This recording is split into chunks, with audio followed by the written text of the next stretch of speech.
Went to a motion at committee and pursuing to Standing Order 1082. The committee will study the report of the Parliamentary Budget Officer on the tax gap. And we have with us the Parliamentary Budget Officer, Mr. Giroux, Mr. Mahabar, Director of Policy, and Mr. Bernier, Financial Advisor Analyst. Just for information, we will only have about till 10 to 12. A member of Parliament, Mr. Warwa, has passed away, and so there's going to be tributes in the House at 12, so we'll have to be there for that. So my apologies for cutting it short. And I believe, Mr. Giroux, you have an opening statement. Yes. Good morning, Mr. Chair, Vice Chairs, and members of the committee. I don't know if I should say good morning or good afternoon, but I'll stick with good morning. So thank you for the invitation to appear before you today to discuss our latest report, Preliminary Findings on International Taxation, which was published earlier today. Today I'm joined by Mark Mahabir and Govinda Deva Bernier, who will help respond to your questions. Notre rapport présente les constatations du DPB concernant. Our report presents the observations of the Parliamentary Budget Office concerning international taxation. Following the initial request by Senator Down in 2012, the Parliamentary Budget Office continued its work by trying to estimate the tax gap. As you probably know, the tax gap is the difference between tax that should be paid if all tax obligations were fully respected in all cases and what is actually paid to tax authorities. Attributed to unintentional actions such as errors, ignorance of relevant tax rules, or inability to comply. It can also arise from intentional actions such as tax evasion or failure to pay taxes. One part of the tax gap not often measured because of the difficulty to estimate it properly is that attributed to tax avoidance, which is legal but contravenes the object and spirit of the law. Our report examines financial flows between corporations in other countries and those in Canada. These flows and transactions can reduce taxable income in Canada by shifting income and profits to certain jurisdictions, thus reducing the amount of taxes paid by corporations in Canada. The report provides the magnitude of financial flows and transactions involving jurisdictions that are offshore financial centers, but does not quantify the amount of taxes that could be collected if such practices of profit shifting were no longer permitted. For example, in 2016, there was a net outflow of funds from Canada of $200 billion to offshore financial centers. Similarly, the total value of all revenue from and expenses to those same jurisdictions by Canadian corporations was $996 billion. If just a small proportion of such transfers and transactions was used to reduce taxable income in Canada, the amount of tax revenue that could be collected would be in the billions of dollars. Finally, we also examine financial metrics for large multinational corporations with operations in Canada. For example, when total earnings before taxes and revenues were attributed to Canada based on Canada's GDP relative to the GDP of the countries where those multinational companies operate, the attributed revenues and earnings were higher than those reported on Canadian tax returns by those corporations. This suggests that earnings reported in Canada are not commensurate with the economic activity of those corporations in Canada. Mark, Govinda, and I would be pleased to respond to any questions you may have regarding our preliminary findings on the International Taxation Report or other PBO analysis. Thank you. Thank you very much, Mr. Giroux. We will go to 4-minute rounds if we go to stick to our times or to 7-minute round. If we stick to our time frame, we can do the 7 rounds, the 5, and the 1-3 after that. So, Ms. Rudd. Thank you, and thank you for coming. I know time is tight these days, and we really appreciate you coming. I have two questions. One, in your report, and certainly I and many of us have had the pleasure of reading a number of your reports, and your predictions are pretty accurate. The detail in those reports help us make wise decisions. You talk about 2014 and the tax gap and the underground economy, and the numbers tell one story, but I wonder, because I do have two questions. I wonder if you could quickly just tell us how you see the underground economy now compared to where it was 20 years ago, 2014, and where you see the challenges that lie ahead. I'll ask that first one, then I'll quickly come back to the second one. Okay, so I'll answer to that first question quickly. The scope of the report today was to look at international taxation for corporations. So we did not look at the underground economy now or 20 years ago. That being said, based on my previous experience when I was in public service, the underground economy is something that's inherently very difficult to measure because people don't want to be found, obviously.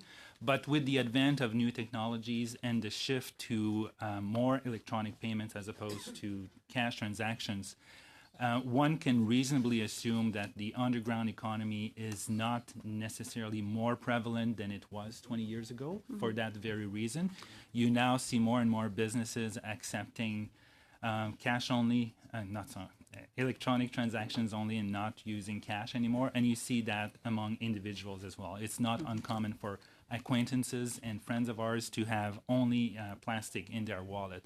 So for that reason, one would be leaning towards believing that the underground economy is not necessarily more prevalent, but we have not done any study on that. So it's more of an intuition than necessarily hard evidence. Thank you. I think airlines have certainly gone to the plastic and no cash as an example. You've also your office has made some predictions, or projections rather, tied to climate plans. And you did confirm in your report that 8 out of 10 Canadians are better off under our plan. And I have two questions for you. Have you considered evaluating the Conservative pamphlet that came out yesterday? And have they asked, or are you thinking about putting some numbers to that for comparison's sakes for Canadians? Well, we did indeed confirm in a report tabled in late April, if I'm not mistaken, that the government's plan to return the proceeds from the price on carbon would indeed benefit the vast majority of households. So 80% of the households will be better off in the 4 provinces that are currently subject to the backstop. With respect to the climate change plan that was unveiled by the Conservative leader, the leader of the opposition yesterday, we have obviously not had time to look at that closely. And if the Conservative Party asks us to cost any of the components of that plan under our new mandate to cost electoral platform commitment, we will be happy to do so. Thank you very much. I appreciate that. Okay, to you, Mr. Commish. Thank you, Mr. Chair, and thank you for shortening the meeting so that we can give our final statements at the passing of Mark Warawa. Mr. Giroux, thank you very much for coming in. I know we've met before many times, and to your staff as well. You do great work, and I really appreciate all the effort that goes into it. And a fit of cross-party cooperation, though, I'm going to pass my time to my NDP colleagues so that they can ask questions. Mr. Julian or Mr. Dussault?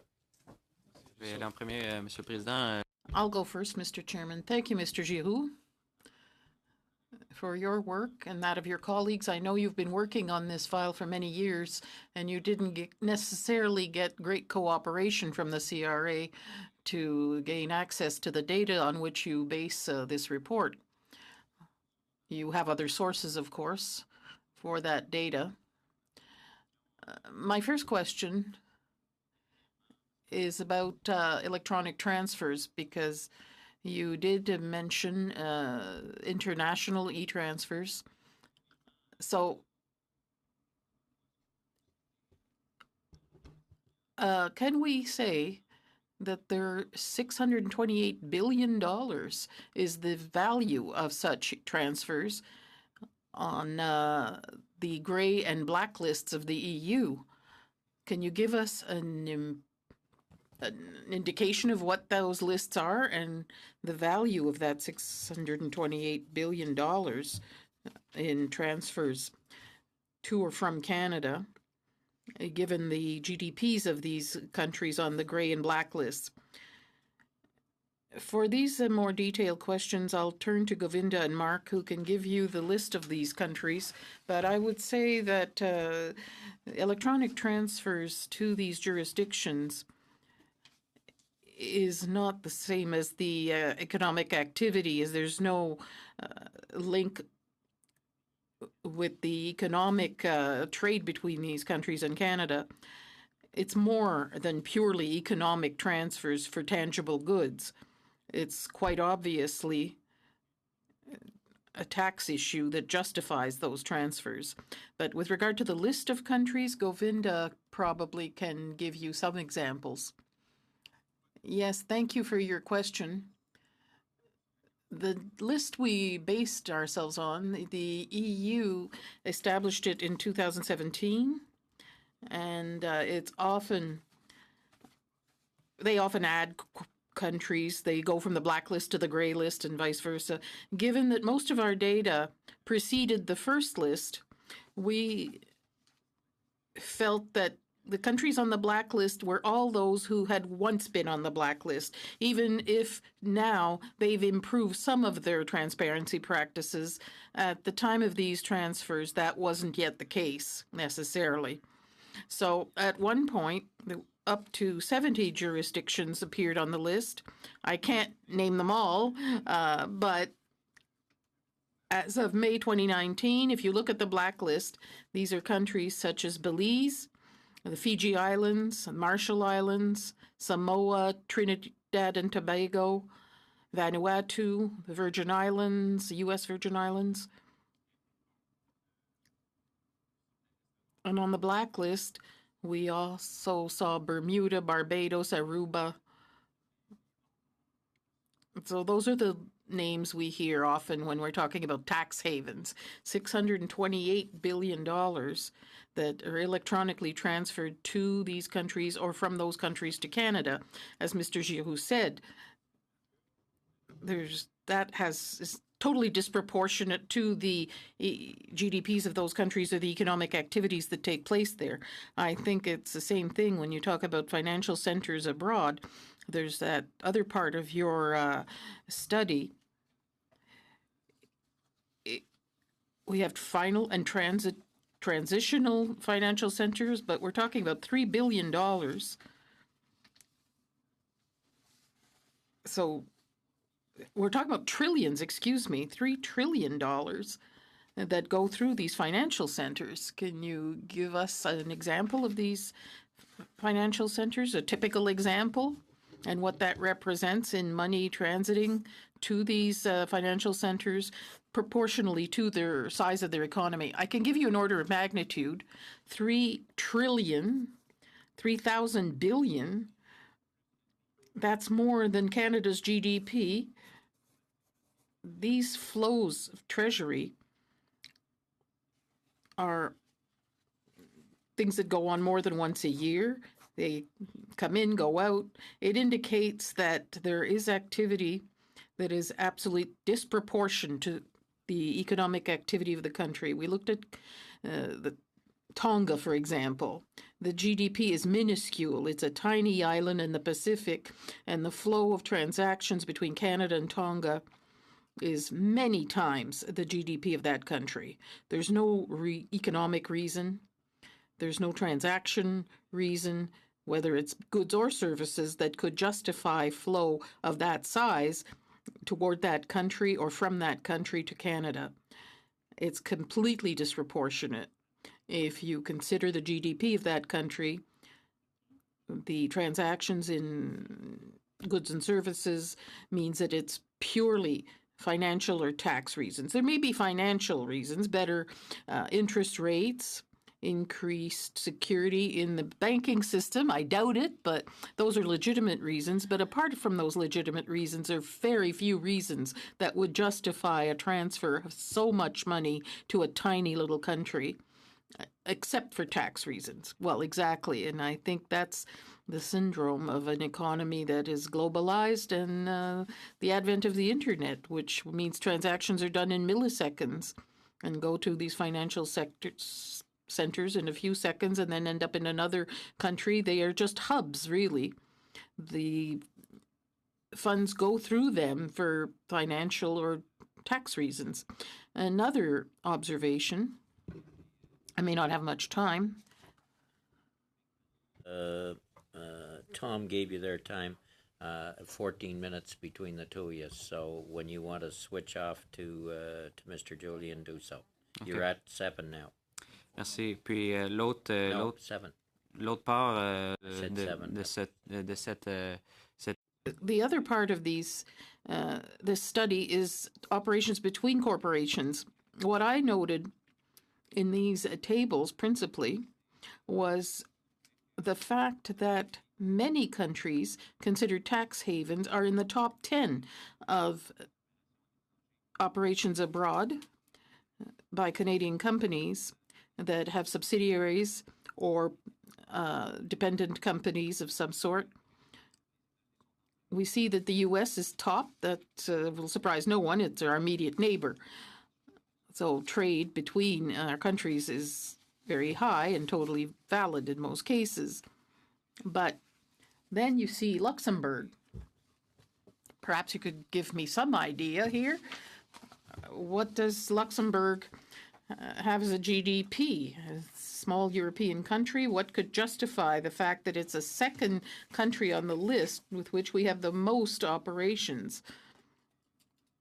Is it because they have a growing economy and full growth? Everything's going fine. There are a lot of oil exploration activities there, whatever. I'm not aware of any oil exploration in Luxembourg. I highly doubt it. I know there used to be coal there, but to give you an order of magnitude, Luxembourg has the population of the city of Gatineau, maybe a little more, maybe the city of Laval or Longueuil. The territory is quite small, so the economy is flourishing, that's true, but it's still a small population. Per capita, it's probably one of the richest countries in the world, but it's not necessarily because of tangible and flourishing economic activity. The reason why I suspect there are many transactions to and from this country is because it's a known fact that Luxembourg is what's often called a postal box country. Companies have a postal box or a small office that corporations share. It's just a post office, really. The reason that's common is because it has a very favorable tax system. So that justifies this situation. Maybe Mark has more information. And dividend payments. So that's one of the reasons for having lots of transactions with that jurisdictions. Puis dans ce top 10, comme j'ai In that top 10, we have Luxembourg, which is the size of the city of Gatineau, that gets $236 billion in operations. Then Switzerland, $198 billion. Ireland, also considered a tax haven, according to some, $172 billion. Barbados, $48 billion. Bermuda, $29 billion.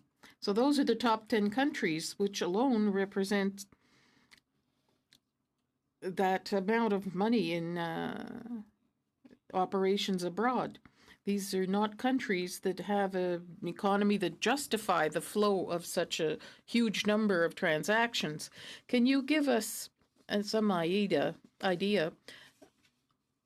of the double taxation conventions? I don't know if you looked at that, but is there any correlation between the size of these operations, the amounts involved between Canada and those countries, and the fact that we have double taxation agreements that may help outsource profits and then repatriate them with less tax into Canada? In the framework of this study, we did not consider a cause and effect or correlation between double taxation agreements between these countries and the value declared on T106 forms for subsidiaries and parent or related companies. It seems bizarre that Barbados has more such related companies transactions, given the size of their economies, and they have more than a country like Australia with a very developed economy. More transactions between Barbados than with Australia. Same thing for other countries. Bermuda is probably a beautiful country where life is good and buying a secondary residence is popular, but the economic activity is nothing compared to what we have with Australia. Mark and Govinda may have more information, or maybe less than I do, regarding the link between double taxation agreements and transactions with related companies. So this list basically shows the revenues from countries going into Canada. And on this list, there's a few jurisdictions where there is no corporate income tax. So there is revenues being earned by Canadians in jurisdictions where there is no income tax. Donc, oui, effectivement, 3.5, il y avait 3-5, Luxembourg, So 3.5, Luxembourg. There's the most revenue coming from that. $47 billion in revenue from non-residents. Can you give us some idea what this means, revenues from non-residents? These are payments made by affiliated companies toward a Canadian company? What's the typical transaction we see here? Intellectual property payments or loans, interest on loans, dividends? Yes, in Table 3-5, we measured revenue from transactions under Part 3 of Form T106. We reproduced that form in annex of the report. Part 3 really gives the details of transactions that are transactions in goods. It can be transactions for services. It can be interest payments, royalties, among other things. It can also be payments for management services, R&D, and so forth. So the first column shows money that left these affiliated companies in Luxembourg and paid to Canadian companies. The expenditures is the opposite. Canadian companies sent funds to corporations in Luxembourg, and the net revenue is the difference between the two. Got us. Thank you, Mr. Chair, and if there is time, I will be splitting it with my colleague, Ms. Rudd. Thank you to everyone for being here, particularly Mr. Giroux, and for the report. I want to reference the report. On page 4, it says the following about the tax gap. Part of the tax gap can be attributed to unintentional actions such as errors, ignorance of relevant tax rules, or inability to comply. I want to ask you about errors and also the inability to comply. When you say errors, what sorts of examples are we talking about? And when it comes to an inability to comply, what are some of the factors that lead to that outcome? When it comes to errors, if you've tried to understand the Income Tax Act, you probably can quickly get the type of errors that could be made. For example, if you're moving, you have moving expenses, you may believe that some types of expenses are eligible.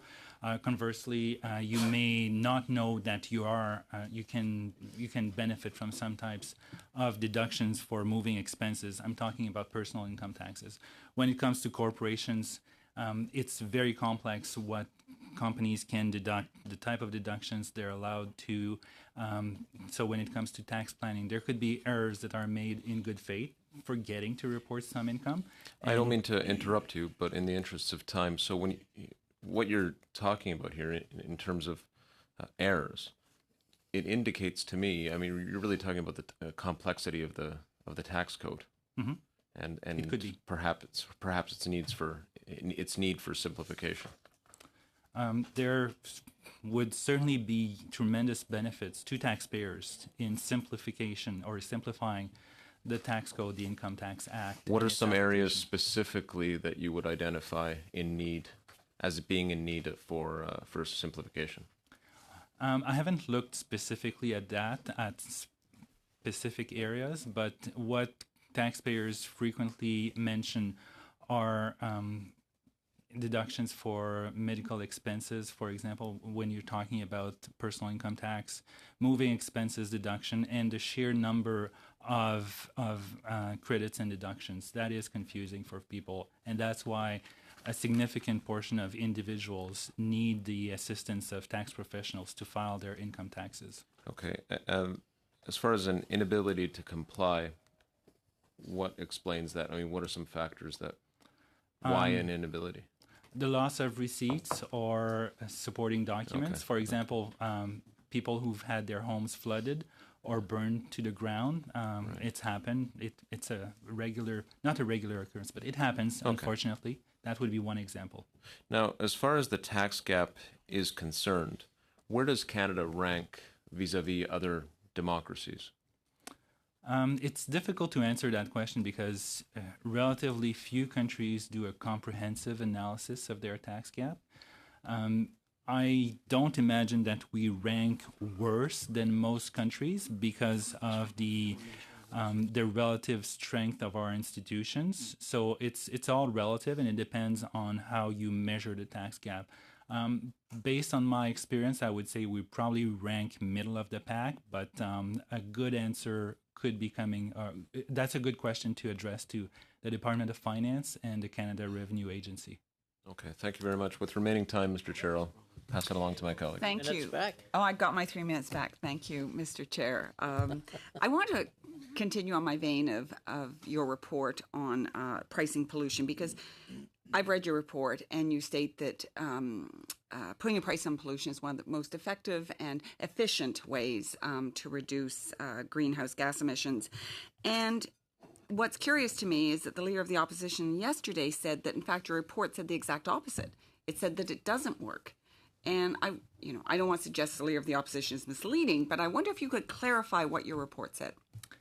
The report alluded to the fact that putting a price on pollution, a price that is widespread and that's paid by most, if not the totality, of economic actors, has a price, but it allows sectors to make the necessary trade-offs between themselves so that those actors for whom or for which it is the easiest to reduce emissions will do so.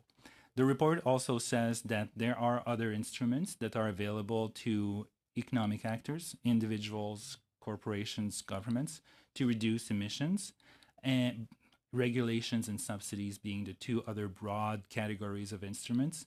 But these also have a cost, albeit the costs are often not as transparent as a carbon tax or a price on carbon. So that's what the report says. And it also says that technological improvements can be a significant contributor to reducing greenhouse gases. But technological improvements are inherently hard to predict. If they were easy to predict, then some people would be very, very rich by investing in advance in these companies, some of whom are indeed very rich and have that insight. But that's essentially, in a nutshell, what the report says. I think, as I read your report, that the price on pollution is something that has, as I said, the most efficient and cost-effective way. Transparency is another word that you used in your report, as you just said. And I think the other thing it does is it recognizes that your report that there is how do I say this? That there is a transition that we go through for those technologies, for those, could be 20 years away, could be 10 years away, we don't know. But I think Canadians are certainly better off, as you said in your report. The majority of Canadians are better off with the price on pollution than they were without it. Thank you very much. Any further response? You still got half a minute. There you are. Mr. Poilievre, you're on. Do you mind taking a question on your report with regards to the CPPIB? Not at all. All right. Recently, you released a report which showed a net advantage resulting from CPPIB's decision to go to active management. Andrew Coyne wrote an interesting piece wherein he said that your report did not take into consideration the savings in management and transaction costs that come from passive management.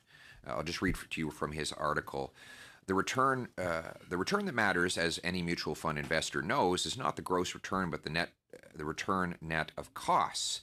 One of the reasons actively managed funds tend to underperform passively managed is because their costs are so much higher.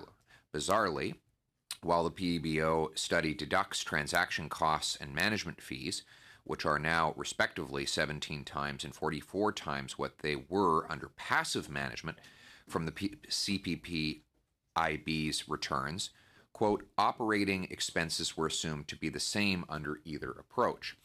And now, I don't know if that's the assumption you made, but that is what he reports. And I do know that passively managed instruments are infinitely cheaper. I mean, you can buy a Barclays or a Vanguard ETF and pay, 0.001% fee for management, whereas if you hire a mutual fund, it can be up to 2%, hundreds of times higher. Why? First of all, is Mr. Coyne right that you did use that methodology? And second of all, if he is, why did you do so?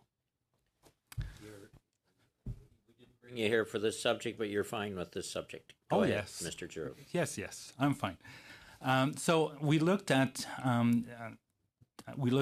operating expenses, and to decide to reduce the operating expenses under a passive strategy would have required us to make assumptions as to by how much the operating expenses would need to go down.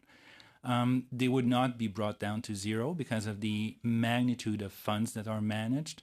There would certainly need to be continuous oversight of dozens of billions of dollars. So that's why we assume there would still be a need for operating expenses. That being said, for sure, the operating expenses under a passive strategy would have, for sure, one would hope that they would be significantly lower.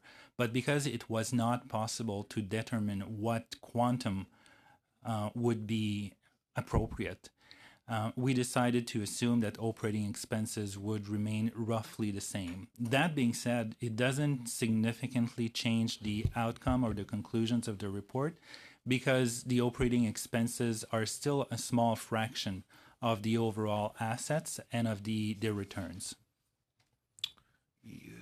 Well, it depends how you define small. I mean, over the lifetime of an investor, if you have a 1 percentage point increase in management costs for your investments, it does subtract significantly from the final asset that emerges from the investment at the end of life. And if Mr. Coyne is correct, the CPPIB's management transaction costs and management fees are up 17 times and 44 times respectively. I mean, those are absolutely astronomical increases. Now, in fairness, the CPPIB will justify that by the very high returns they've received. So I'm not making the judgment that it wasn't necessarily worth it to increase management costs. But if you are going to compare the two options, I mean, there's no question that you are right to include the virtues of active investing and that they're able to get a higher return. But ought you not to include the vices of active management in that achieving that return is much more expensive? It seems to me that you did not consider the last part because you assumed that passive management would have been just as expensive as active, which I think we agree is not the case. You're right that passive would be cheaper. The conundrum we were faced with was how much cheaper for funds that manage, in the case of CPPIB, hundreds of billions. So even if they were to go to a purely passive investment strategy, I don't think there are currently instruments that would fit the CPPIB's volume. So there would be a need for some operational expenses for the CPPIB to mimic what you were referring to, ETFs, for example. I don't think there are ETFs on the market that would be big enough to absorb such a high volume. So there would still be a need for people to actively be involved in and have transactions almost on a daily basis to ensure that they do properly track the indexes that they would decide to follow under a passive. So there would be for sure reductions in management fees, but to what extent, that remains unclear. Okay, if I- just one last question. We're quite over time. Could I just have a parting request then? No, we'll come. What's your parting request? Well, for just that, for the next time you look at this, from virtues and vices to parting request. that's right.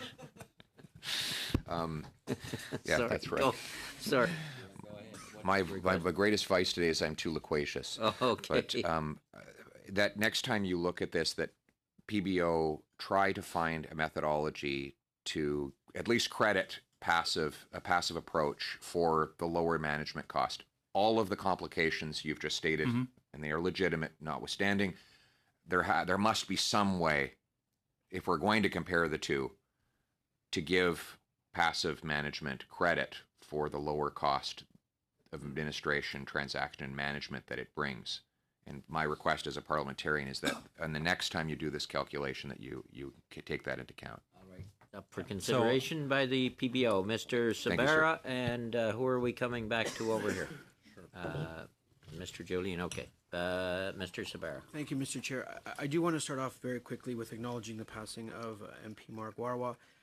Mark and I occupy on the same floor in Valor Building, and had the chance to get to know him actually quite well, a number of conversations. So I do wish to pass on my sincerest condolences to his family. I know the Lord has inherited quite the angel in the last 24 hours, so my condolences to that. And to Mark. Going on to now with the topic at hand, the CRA has published a set of reports. The fifth one came out this week on tax gap and compliance results for the federal corporate income tax system. And if I can just read the preamble and the executive summary, because I think it speaks to the measures our government undertook to ensure the integrity of our tax system. In April 2016, the Government of Canada committed to estimating the federal tax gap to encourage an open and transparent discussion on tax non-compliance. Understanding how and why taxpayers are non-compliant is critical to help preserve the integrity of the tax system to protect Canada's revenue base, which supports program and benefits delivered to Canadians. And I think that little preamble, that first sentence of this last report, is very important to folks back home in my riding and across Canada to ensure that the federal government is providing CRA all the resources it needs to do its job for integrity. Quick question on because we heard some numbers about the before tax gap numbers, the broad ones, but then the audited ones. How important, in your view, is it that the resources that we invested for CRA to pursue those proper audits in terms of reducing that tax gap to be as minimal as possible? I won't comment on the level or the appropriateness, so I'll let CRA officials determine whether they have sufficient resources to pursue all the audits that they should be pursuing. But it's certain that audits are a very important way of addressing the tax gap and narrowing it to the extent possible. Because audits, first of all, uncover tax evasion, and also, I think equally importantly, also provide a disincentive to engage in the behavior in the first place. If there's a relatively high likelihood of getting caught, it's a disincentive to engage in the behavior exactly. in the first place. If I can interject, because on page 9 of the CRA report, the tax gap before audit of 9.4 to 11.4 billion of SMEs and large corporations, impact of audit brought it down by literally 3/4. So you're still at 3.3 to 5.3, but it gives you an indication of the magnitude when audits are performed correctly. But I'm going to pivot because there is something in the PBO report at the end on page 20 where you say CRA efforts to increase audits on the information reported on T106 forms could reduce the magnitude of aggressive tax planning However, it may be time for a fundamental rethink, with quotation marks, on international corporate taxation to ensure income is taxed where the economic activity is taking place. Now, we do know we've entered into BIPS, base erosion profit shifting agreement, another multilateral instrument. Our government in the last 3 years invested $1 billion+ into CRA, more audit teams, responses to KPMG, to other activities that have been taking place. But if you can comment on this last paragraph on page 20 before the appendix, because this is your concluding statement. Yeah, sure. Thank you for the question. Basically, what we're saying here is the T106 forms are not reliable source of information for data analysis. A lot of the forms are incomplete. We had to get CRA to clean the data for us before our analysis. As well, there are certain outliers on the forms. So there's certain corporations with a lot of transactions reported on the form in comparison to other corporations. And the last sentence basically says that the level of transactions is not commensurate to the level of economic activity in Canada and in those jurisdictions that those transactions occur. Okay. Thank you for that explanation. When you say the level of transactions is not equivalent to the level of economic activity, you're measuring actually country A to country B in terms of totality? We're looking at the transactions between Canada and a certain country. So the flows reported to CRA and the flows with respect to electronic fund transfers with the real economic activity as measured by the GDP. And we didn't look at two-way trade, but we could have looked at that. So there's no commensurate link or proportionality between the flows of money are often like disproportionate to the economic activity of countries. Okay. That's what we're saying. And would I take it transfer pricing would come into that? Mm-hmm. Would play a big role there. Yes. Is there an avenue to improve the transparency on transfer pricing within the taxation system here in Canada? Probably, but that's a question for tax specialists themselves. We looked at numbers, and our conclusions that the numbers speak to transactions that a high proportion of transactions that are done purely for financial planning and tax purposes. Yeah. There's no tangible economic activity that supports all of these numbers. If I can just do a 10-second closing. I'm the biggest proponent of capitalism and making money and creating wealth in any jurisdiction that lifts as many boats as possible. I'm the biggest proponent or someone that's against crony capitalism and in corporations using other jurisdictions to lower their tax payables, if I can use that word, and thank you for this work because it does provide us some. Mr. Julian. D'abord mes condoléances, Monsieur Kamish. I do want to offer my condolences to Mr. Commission, Mr. Poilievre, and all those who knew Mark Warawa well, and of course his widow Diane and his entire family. Monsieur Giroux, because I think this is one of the most important reports you've ever produced. Because over the last 4 years, we haven't had a single charge from Revenue Canada about corporate tax avoidance. This is going to become a major issue, I believe, for the federal election campaign because of the fact that there's simply not been any action taken against tax avoidance. And at the same time, Canadians are struggling and for affordable housing, for medication, to get their kids through school. And the answer they're always given is they're going to have to wait because there are other priorities. But the reality is there is astronomical sums that seem to be getting around a taxation system with no action being taken by the federal government. So I wanted to start off by asking, just so I can understand the figures. They seem astronomical. The first is we're talking about nearly $1 trillion, $996 billion and reportable transactions with offshore financial centers. Then there is the electronic funds transfers, looking at $1.6 trillion.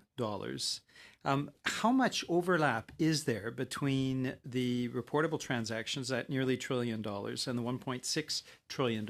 How much of that is actually an overlap? So what would be the comprehensive final figure in combining those two? I don't think you can combine those two because there is, as you mentioned, significant overlap.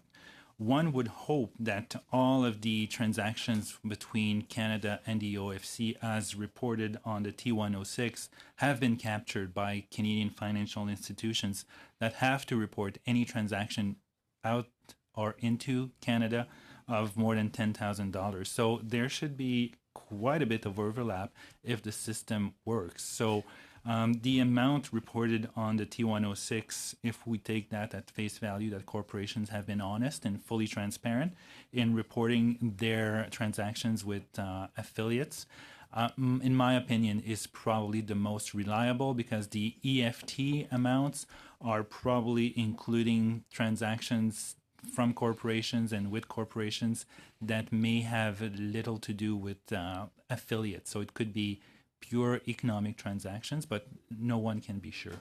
So you don't have a precise figure to give us, and it is still likely to be in the trillions of dollars. I would say that the 996 billion is probably a very as solid as it can be, but there for sure could be additional amounts because the T106, under T106, corporations have to report only transactions over $1 million. Okay, those are astounding amounts. Now, the next, in your conclusion, you say if we assume that 10% of the $1 trillion of reportable transactions has avoided corporate income tax in Canada, represent an amount of $100 billion of taxable income that should have been taxed, and then you make an estimate of the billions of dollars that is part of this massive tax chasm that exists. The assumption around 10% comes from where? And is that is it possible that assumption is actually low and that there is potentially much higher than 10% of those transactions avoiding corporate income taxes in Canada? The assumption comes from just for illustrative purposes because we don't know for sure what the real number is. It could be 10, it could be 5, it could be 15. I don't think it's much higher than that, but it could be more, it could be less. We don't know for sure, and that's why we said, for example, if it was 10%, that's how much would mean in lost revenues, but we have no way of knowing for sure aside from very thorough audits of all of these transactions, which would require immense resources. And I don't think that there is enough capacity in this country to undertake that many audits involving these huge amounts. Okay, but ahead of time, and I Could have one more. Mr. Sabir, could I have a final quick question? Very quick. Yes. What resources would you need to really get to the bottom of this? I'm not sure it's a question of resources as much as a question of reliable and accurate data that I'm not sure does exist anywhere because it involves offshore financial centers, which by definition are not very cooperative when it comes to revealing the dealings that their institutions have with Canadian corporations or Canadian residents.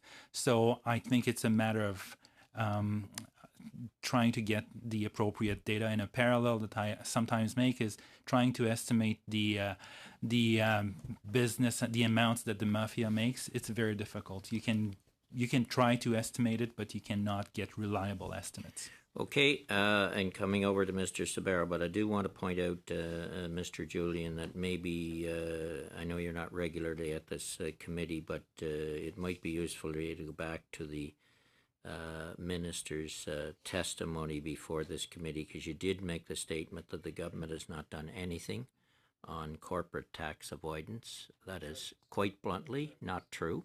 No charges. Over No $1 million charges. has been spent on tax avoidance, and tax No recovery has charges. increased. Can't leave that on the record that way. Mr. No Severa. charges. Chair. And Mr. Giroux, I know you used the word mafia. I would like that term to be struck. I'd like to use the word organized crime, please. For sure. Okay. My apologies. No, thank you. Don't apologize. Just want to put that on the record to make sure, because there's one connotation with one and another connotation with another. And my brother is a first responder in the Vancouver Police Department who heads and battles that type of activity. It's personal, very much so. Chair, to Mr. Julian's comment. Look, on May 30th, 2019, the CRA minister announced the updated results for CRA's audits in the real estate sector. Since 2015, CRA audits have identified over $1 billion in additional gross taxes related to the real estate sector. During the same period, auditors reviewed nearly 42,000 files in Ontario and BC, resulting in over $100 million in assessed penalties. Chair, our government over the last 3.5 years has invested wisely into CRA after the prior government did a number of cuts in terms of services across the board in the federal government. And with that, we are producing results for the taxpayers of Canada. Thank you. Yeah, I said we'd adjourn at 10 to when we're going to, because we have to be up in the house. We cannot be late. So I want to Point of order, Mr. Chair. I have a point of order. I said we'd adjourn at 10 to. Point of order. Pierre, I have to. Point of order. You may have to challenge the chair on this, because I'm not accepting the point of order. Point of order, Mr. Chair. We have to adjourn at 10 to 12, and I want to thank you, Mr. Giroux, for coming today, and your You people guys for are doing really the work they do. disgusting. Meeting adjourned. You heard me.